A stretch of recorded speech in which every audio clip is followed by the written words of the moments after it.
Dear students, आज हम chapter 1 start करने जा रहे हैं बायोलॉजी का, introduction to biology.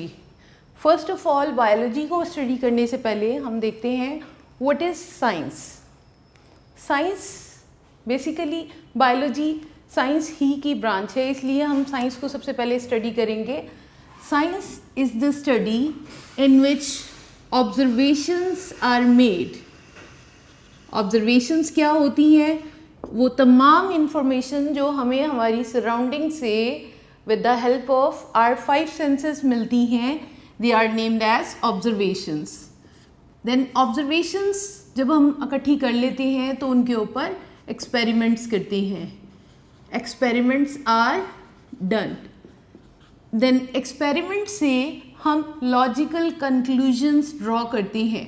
Conclusions draw करते हैं, फाइनल रिजल्ट्स निकालते हैं जो कि एक्सपेरिमेंट से प्रूफ हुई होती हैं, और उन्हीं कंक्लूजन से हम नेचर को अंडरस्टैंड करते हैं, नेचर के प्रिंसिपल्स को समझते हैं। So we can define science. Science is the study in which observations are made, experiments are done and logical conclusions are drawn in order to understand the principles of nature.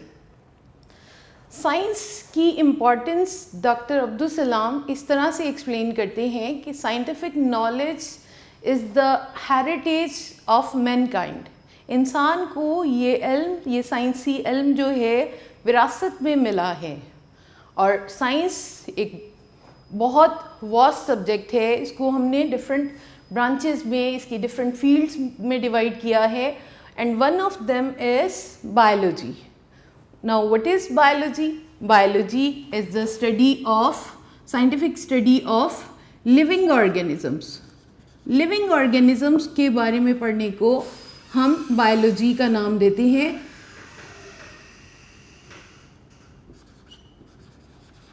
Living organisms की study को biology कहते हैं। And biology is the combination of 2 Greek words. First one is bios and the second one is logos.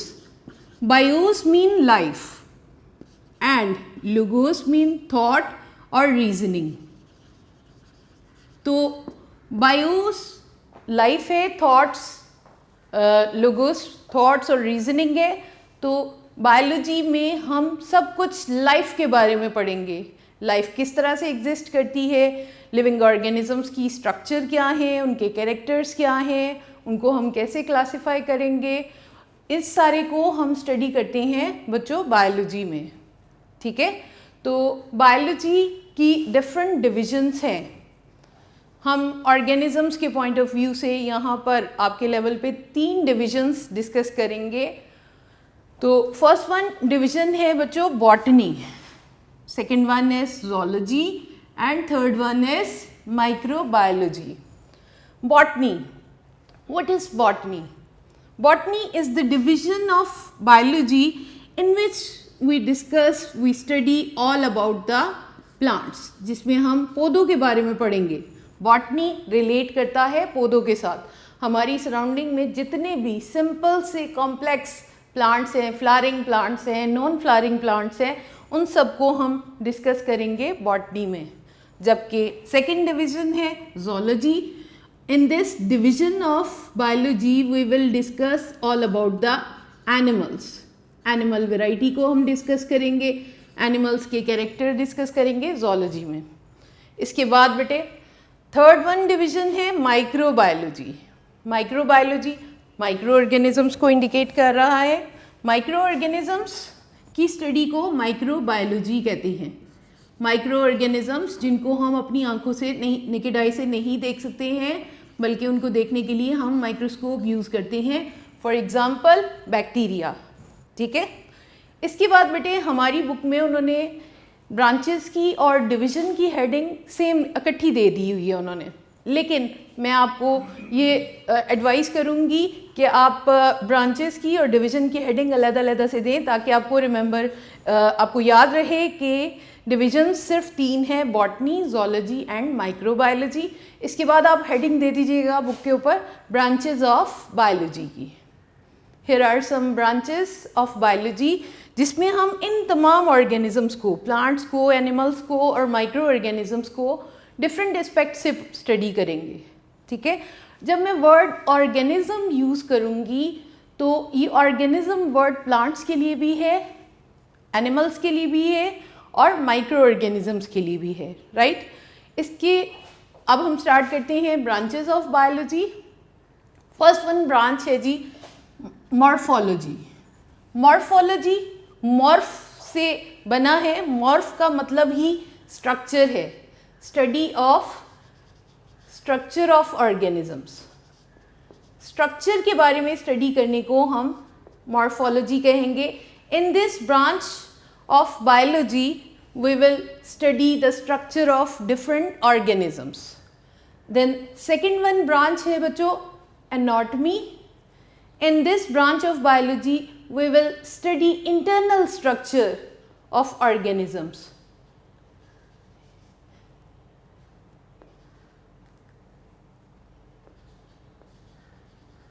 Internal structure of organisms. जानदारों की internal structure हम कैसे पढ़ेंगे. जैसे कोई एनिमल की डाइसेक्शन करते हैं और उसके इंटरनल ऑर्गन्स, उनके सिस्टम को स्टडी करते हैं. आपके मैट्रिक के लेवल पे फ्रॉग की डाइसेक्शन है जिसमें आप उसका डाइजेस्टिव सिस्टम, रेस्पिरेटरी सिस्टम और excretory system, different system study करते हैं. इंटरनल स्ट्रक्चर की स्टडी को हम एनाटॉमी कहते हैं. The third one branch is histology. Histology is the branch of biology in which we discuss about the tissues.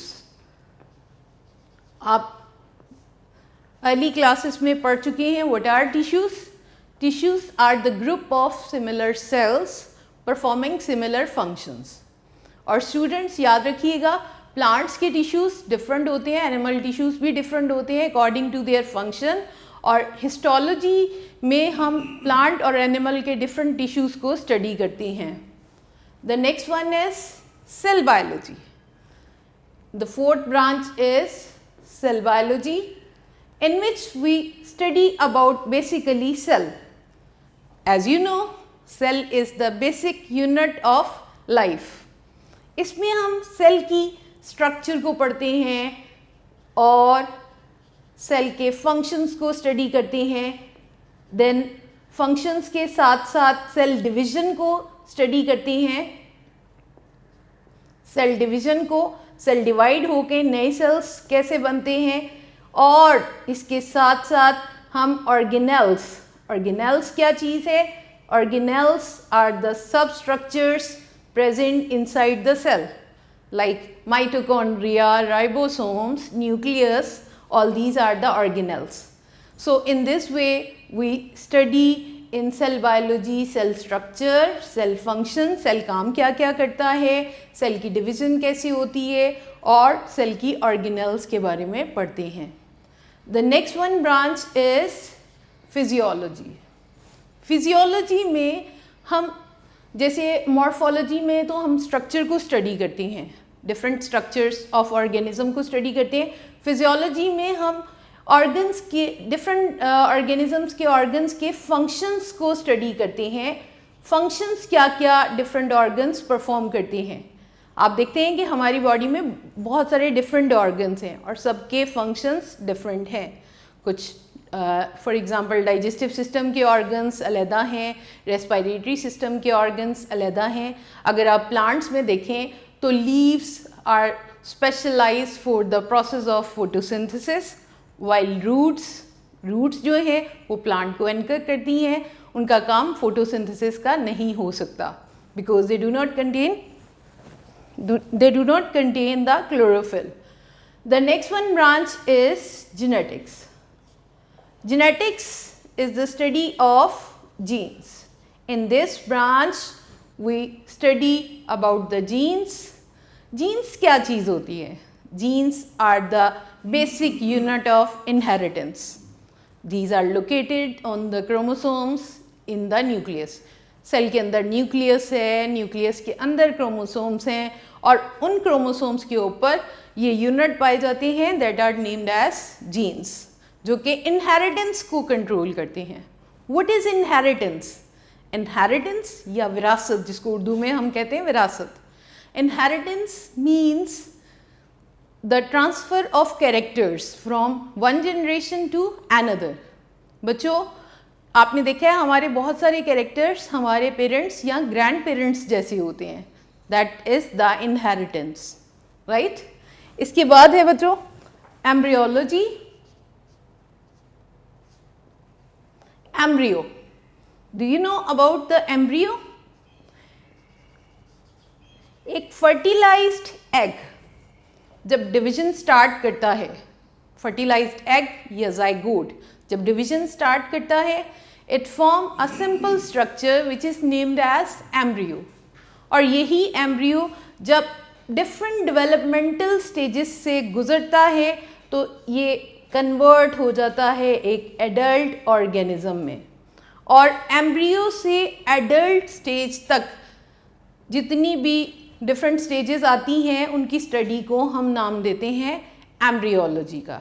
Again मैं आपको एम्ब्रियो के बारे में बताती हूँ कि एक फर्टिलाइज्ड एग या जाइगोट जब डिवाइड होता है और एक सिंपल मल्टी सेलुलर स्ट्रक्चर बनाता है, that is named as embryo. और यही एम्ब्रियो फर्दर डिवाइड होके सेल ढेर सारे बनते हैं, डिफरेंट स्ट्रक्चर्स बन जाती हैं और एक एडल्ट ऑर्गेनिज्म, एक प्लांट या एनिमल डेवलप हो जाता है। The next one branch is named as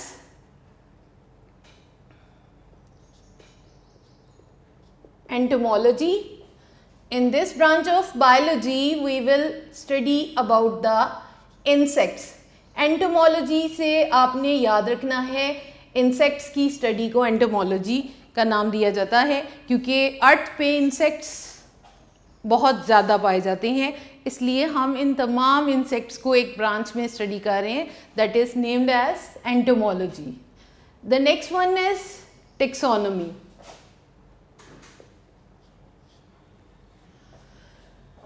taxonomy में हम ऑर्गेनिजम्स की नेमिंग करते हैं, नेम्स रखते हैं और क्लासिफाई करते हैं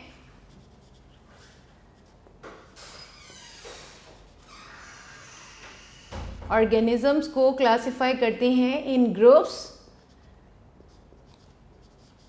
एंड सब ग्रुप्स।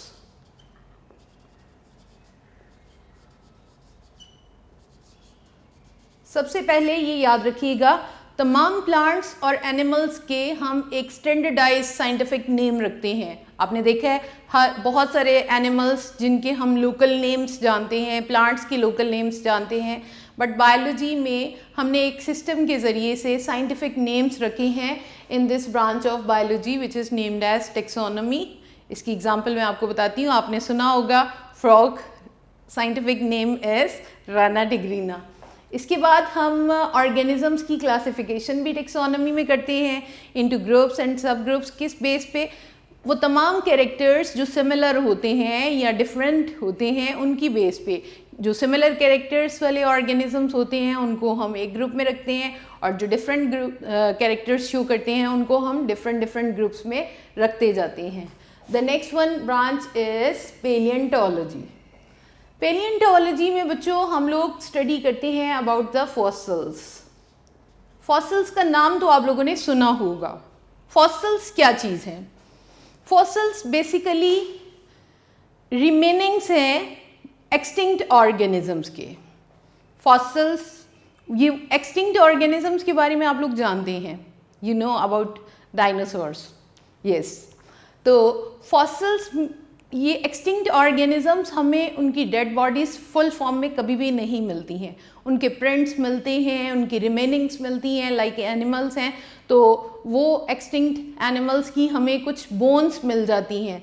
उसके ज़रिए से हम उनके लाइफस्टाइल, उनकी बॉडी स्ट्रक्चर को स्टडी करते हैं। तो remainings of extinct organisms are named as fossils and the study of fossils is named as paleontology. क्या वर्ड है ये?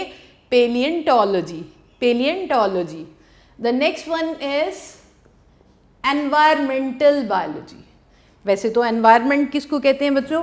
सराउंडिंग जो भी लिविंग ऑर्गेनिजम्स की है उसको हम एनवायरनमेंट का नाम देते हैं। तो एनवायरमेंटल बायोलॉजी में हम इंटरेक्शन स्टडी करते हैं। इंटरेक्शन कहते हैं रिलेशन को, इंटरेक्शन ऑफ ऑर्गेनिजम्स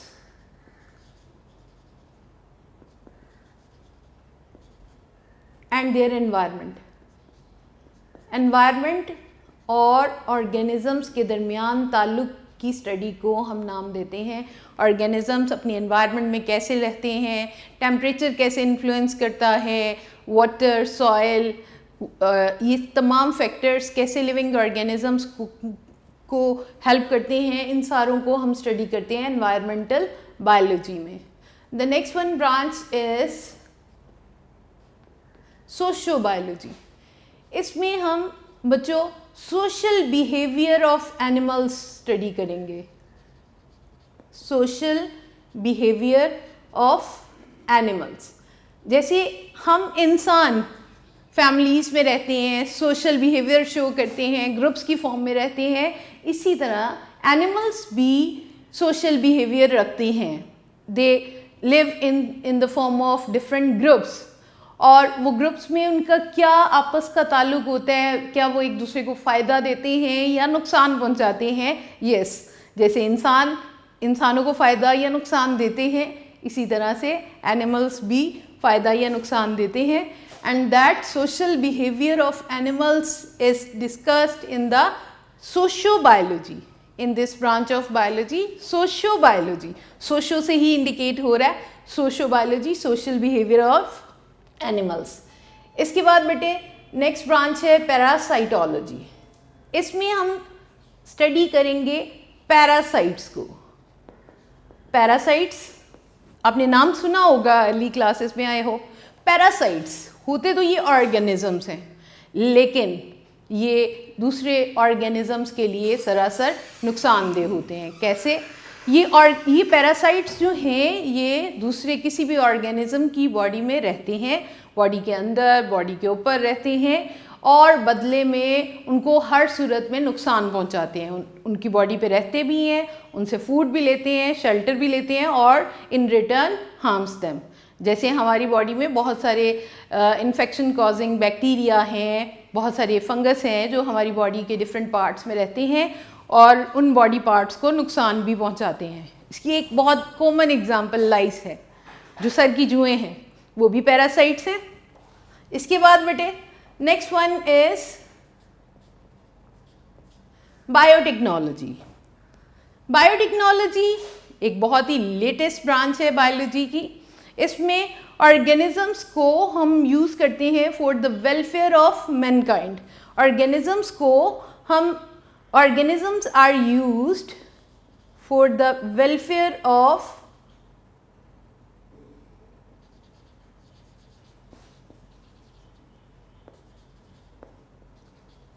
इसकी एक बहुत बड़ी एग्जाम्पल इंसुलिन है,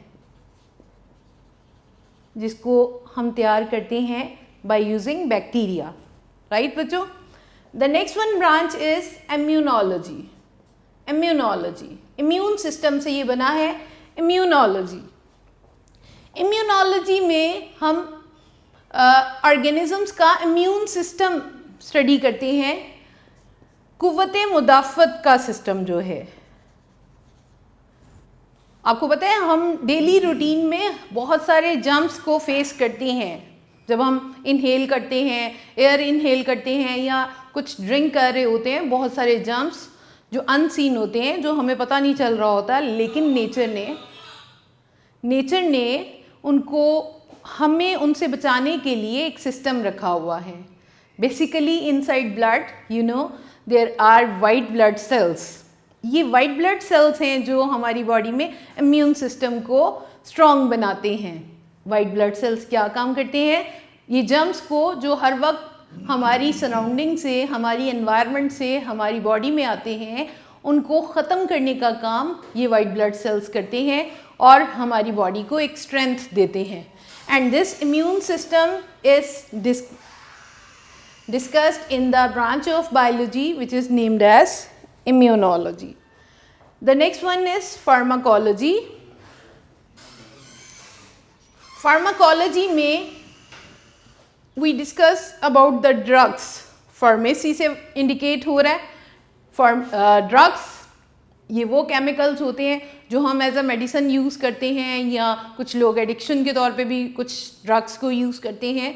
तो ये ड्रग्स फ़ायदा देती हैं या नुकसान देती हैं, इनके क्या साइड इफ़ेक्ट्स हैं, इनके क्या बॉडी के ऊपर असरात होंगे, इन सब को हम डिस्कस करते हैं in the branch of biology which is named as pharmacology. The next one branch is, बच्चों ये आपके साइड बॉक्स में गिवन है। एक बात आप याद रखिएगा कि बायोलॉजी में हमारे लेसन के अंदर छोटे छोटे बॉक्सेस बने होते हैं, हमने उनको भी ज़रूर पढ़ना है, उनको भी मार्क करना है। बहुत सारे शॉर्ट और बहुत सारे MCQs हमारे उन साइड बॉक्सेस में से भी बनते हैं। तो ये मॉलिक्यूलर बायोलॉजी आपके साइड बॉक्स में गिवन है, आप उसको भी मार्क करोगे एज अ ब्रांच, ये शॉर्ट में भी आ सकते हैं। मॉलिक्यूलर बायोलॉजी ये वो ब्रांच है बायोलॉजी की जिसमें हम स्टडी करेंगे molecules of life. Yes, molecules of life. Molecules of life, जो लाइफ को बनाने वाले मॉलिक्यूल्स हैं, ज़िंदगी के हमारे ऑर्गेनिजम्स की बॉडी को के मेन कॉन्स्टिट्यूएंट्स हैं, like carbohydrates, proteins, starch, water and nucleic acid including DNA and RNA. All these are the biomolecules, और इन बायोमोलिक्यूल्स को हम स्टडी करते हैं मॉलिक्यूलर बायोलॉजी में। स्टूडेंट्स ये तो थी ब्रांचेस। एट द एंड एक साइड बॉक्स में उन्होंने इसके साथ ही एक और बात छोटी सी डिस्कस की है, मेजर बायोलॉजिकल इश्यूज।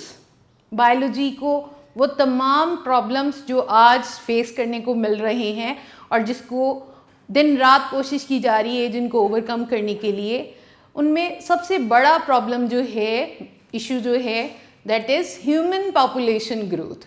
इस ज़मीन का सबसे बड़ा जो बायोलॉजी का प्रॉब्लम है, इंसानी बढ़ती हुई आबादी है। इसके बाद इन्फेक्शियस डिजीज़ेज़ हैं।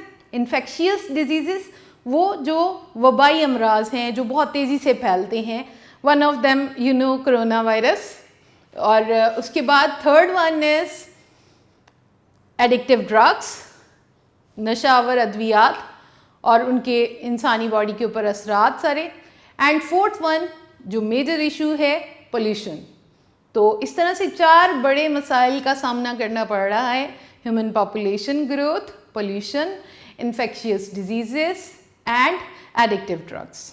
जी, after division and branches, the next topic is relationship of biology with other sciences.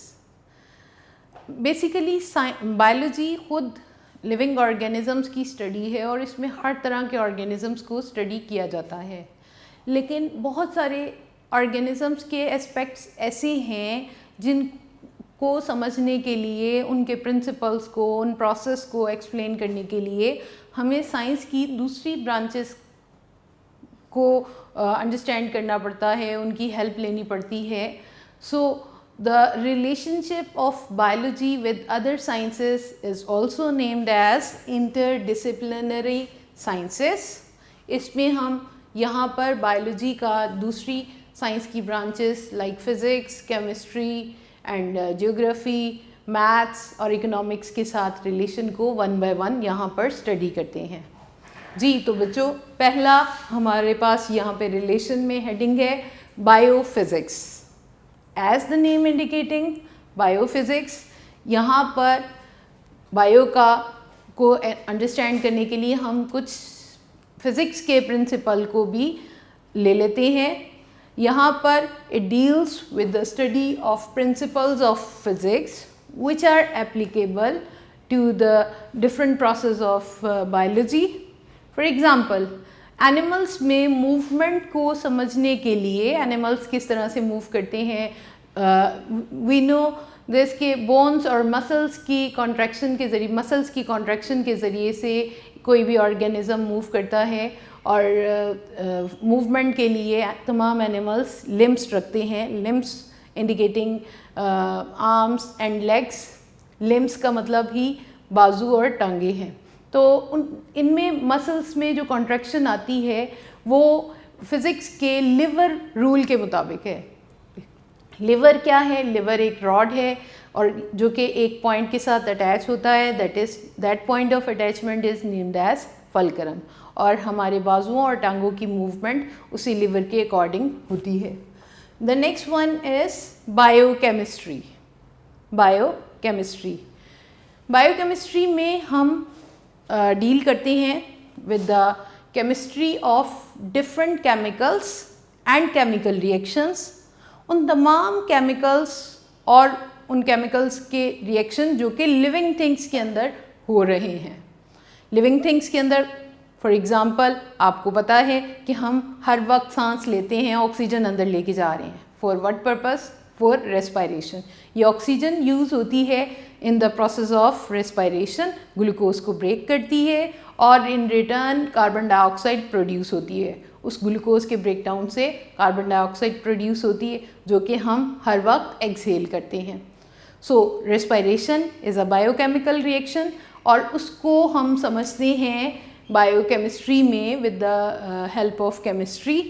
तो इसके अलावा प्लांट्स में फोटोसिंथेसिस का जो प्रोसेस हो रहा है, प्लांट्स कार्बन डाइऑक्साइड लेते हैं एनवायरनमेंट से, वाटर यूज़ करते हैं टू मेक ग्लूकोज और in the presence of sunlight.